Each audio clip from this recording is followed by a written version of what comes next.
Now let us take a look at what is new in SolidWorks 2015. The SolidWorks Corporation and all of its great employees throughout the world work hard at making sure their customers have the tools they need. In SolidWorks 2015, we once again see that SolidWorks has hit a home run and provided us with more than 50 new enhancements.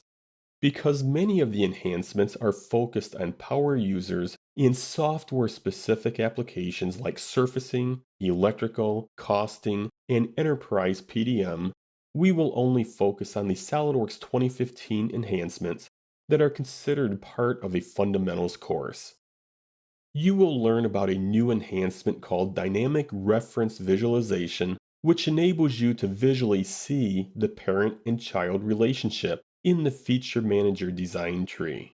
You will also learn about the new options added to sketch commands, such as midpoint line and construction lines for rectangles. In addition, the lessons will cover new enhancements in linear and variable patterns, along with a new option for extrude cutting and open profile.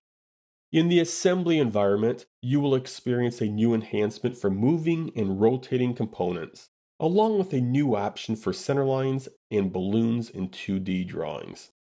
At this point, don't worry if you do not fully understand what I am talking about in these new enhancements. The new enhancements for SolidWorks 2015 fundamentals will be included throughout the Infinite Skills Learning SolidWorks 2015 video training.